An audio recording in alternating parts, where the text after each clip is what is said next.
Maria, the X-Lite guardrail met federal safety requirements when it was approved for installation back in 2011. However, the guardrail doesn't meet today's standards, though many remain on state highways. We've been looking into this for the past 5 months and found there could be nearly 300 of them on Alaska's roadways right now. Halloween of 2016 was the last time Steve Eimers would see his daughter, Hannah. I had a bow and I was headed out to the woods to go deer hunting. Early the next morning, Eimers received a call that the 17-year-old was in a serious car crash near their home in Tennessee. Hannah's vehicle struck a guardrail, which speared her car, killing her instantly. I've worked EMS. I've worked in the emergency room. I've seen horrific. Eimers learned the guardrail was an X-Lite, the same type involved in a number of crashes throughout the country in which vehicles were impaled, sometimes killing or maiming passengers and drivers. This video demonstrates how X-Lites are intended to absorb the impact of a head-on collision, with rails telescoping inwards. But Eimers began finding crashes where that didn't happen. There was another one in Tennessee and then North Carolina and South Carolina and all across the United States. Eimers wanted to know why, so he drove thousands of miles examining X-Lites. Using a pair of calipers, he measured bolts and other key parts, and according to his lawsuit, measurements often differed from the manufacturer's original design. This was a very survivable crash. My daughter did not die because she left the roadway. She died because she hit an X-Lite. Eimers sued the guardrail's manufacturer, Lindsay Transportation Solutions, based in California. He says that lawsuit, which is still awaiting trial, forced Lindsay to produce alarming evidence,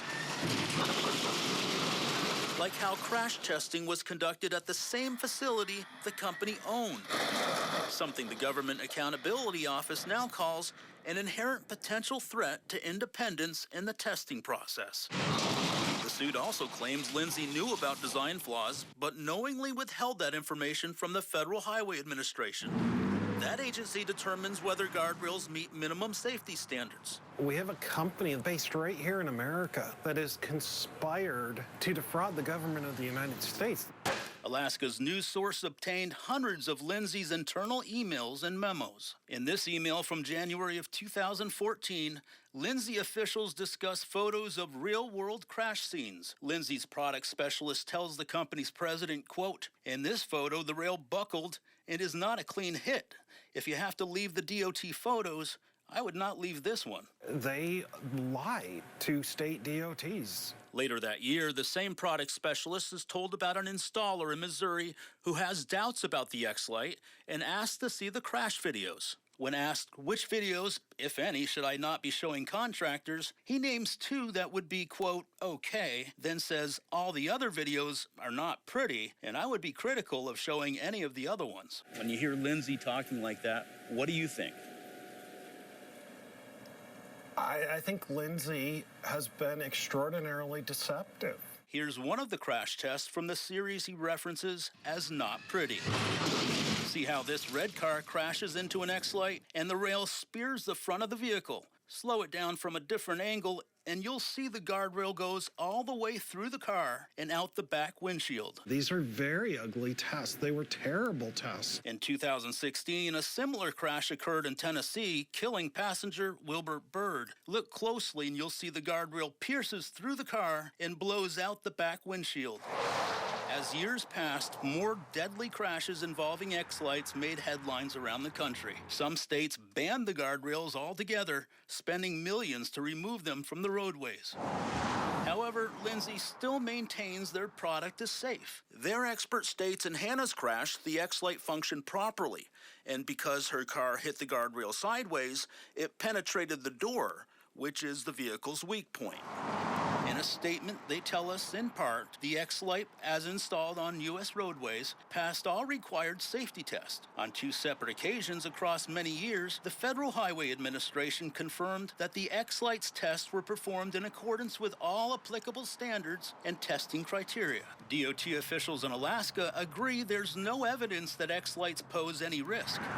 In April of 2017, Eimers contacted them to find out how many X-Lights were installed here. He says officials claimed there were none. That same month, the FHWA also began asking state DOTs to report how many X-Lights they had. The next day, Al Fletcher from FHWA's Alaska Division Office responded saying Alaska does not have any X-Light terminals in service at this time. But a few days later, the DOT realized they did. DOT emails noted numerous X-Lights on the Parks Highway Corridor, Pittman Road and Fairview Loop in the Matsu, and areas along the Kenai Peninsula.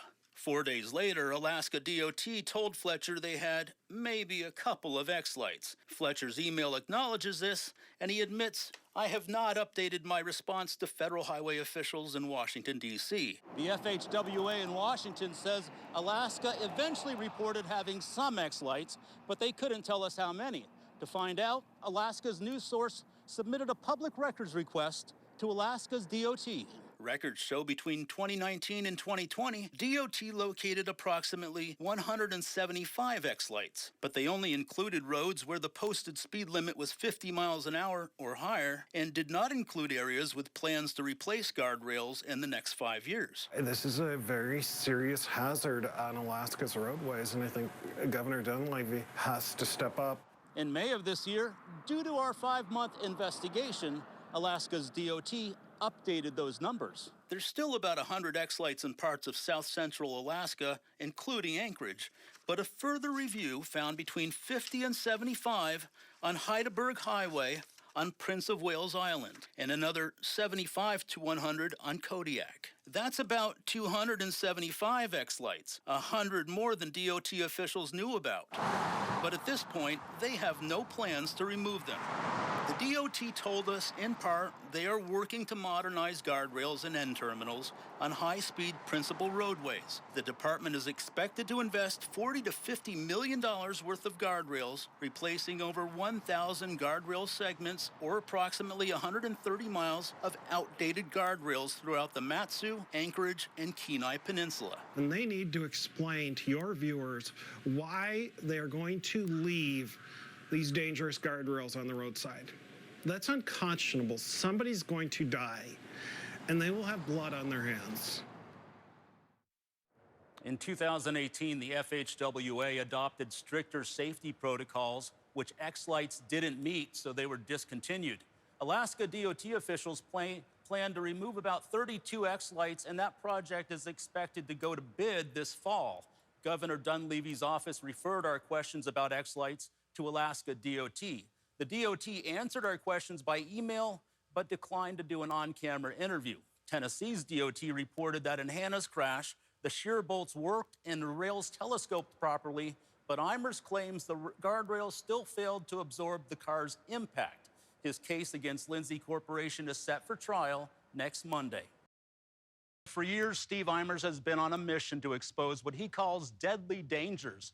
He claims his daughter died because her car crashed into an X-Light guardrail. However, the X-Light's manufacturer maintains their product is safe.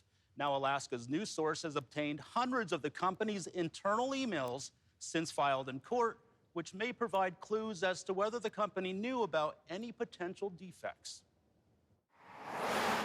In 2016, 17-year-old Hannah Eimers was driving to her home in Tennessee when her car slammed into an X-Light guardrail, killing her instantly. Hannah was eviscerated.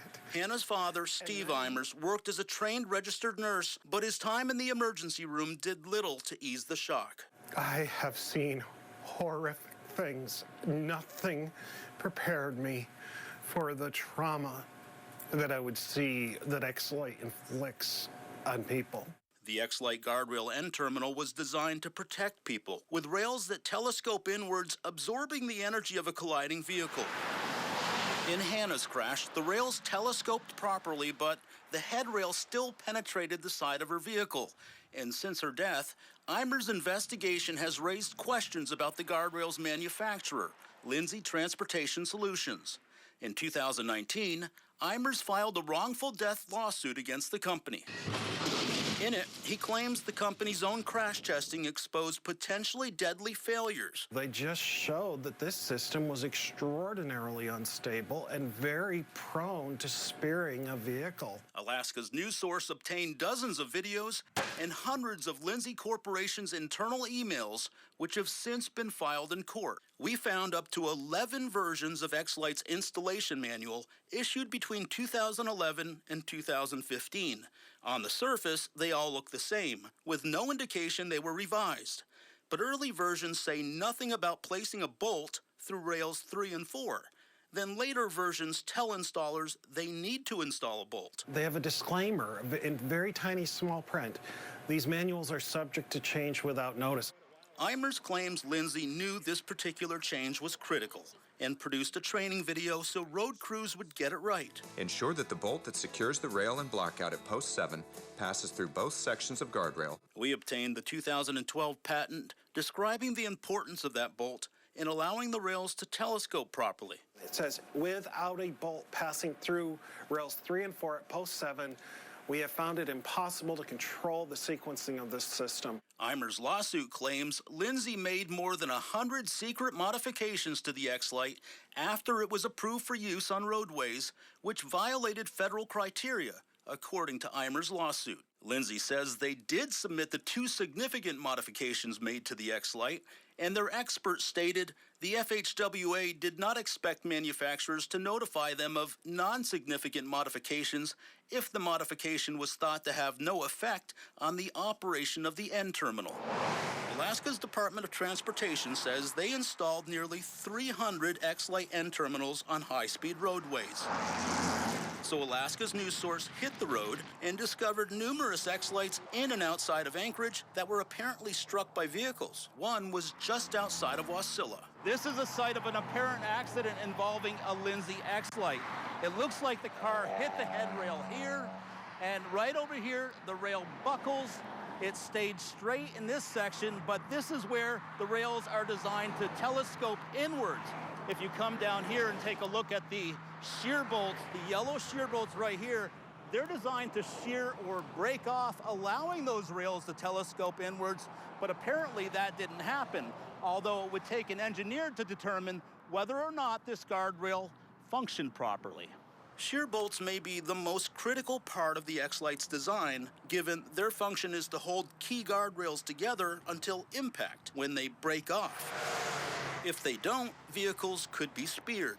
Evidence collected by Eimers through his lawsuit suggests that years after X-Lites were installed, Lindsay was still trying to produce a shear bolt that would work properly. In February of 2015, Lindsay's quality manager wrote this email about recent problems with shear bolt testing. He writes, "Shear requirements have never been and are still not on the print." He goes on to say, quote, "Engineering still doesn't know what the high and low shear values should really be." Then I continued reading the rest. And the parts that are now in question are the ones engineering told them to run without any form of testing to support. The reaction. And he is saying that that engineering said to run these without any kind of testing support? That is just a callous and reckless disregard for human life. In 2016, before Hannah's crash, 3 people in Tennessee were killed in 2 separate accidents after their vehicles struck an X-Lite guardrail. An engineer with Tennessee's DOT or TDOT stated in both accidents the shear bolts did not shear. And we had some concerns. Paul Deggs is TDOT's chief engineer. He wanted to know whether the force used to tighten shear bolts could have been a factor in these crashes. We really needed to have a specification on that torque to make sure that the initial installation was done correctly. Lindsay's engineer contends TDOT received installation manuals but had issues getting inspectors to follow instructions. So Lindsay provided TDOT this test report, which determined over-tightening of shear bolts would not adversely affect how they acted. But Eimers' lawsuit points to a different version of that report and claims Lindsay falsified its results, saying the original one here actually found if the bolts are over-tightened, they get weakened and will shear sooner. We don't believe that we ever got a satisfactory answer to the question that we had about how tight do you torque those bolts. As a result, all X-Lites were removed from Tennessee's roadways. Alaska's news source asked Lindsay Corporation specific questions about shear bolts and other issues, but received no direct response. They did send a statement saying, in part, the X-Lite passed all required safety tests. On 2 separate occasions, the Federal Highway Administration confirmed that the X-Lite's tests were performed in accordance with applicable standards and testing criteria.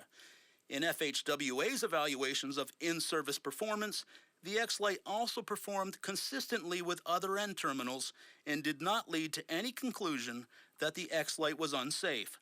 Numerous states have confirmed that they've had no negative experiences with the X-Lite, and Alaska is one of those states. DOT officials here tell us there's a lack of national data that indicates X-Lites do not perform as designed. But they also admit they don't keep track of the types of guardrails they install. They sold a product, a safety product, that is producing injuries similar to weapons of war. And this is a very serious hazard on Alaska's roadways. We contacted the governor's office about this, and they directed us to speak with officials at Alaska's DOT.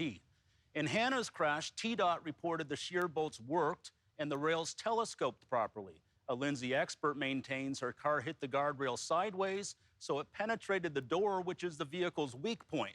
But Eimers claims the guardrail still failed to absorb the car's impact. Eimers' trial began yesterday, and he will have a chance to prove his allegations in court.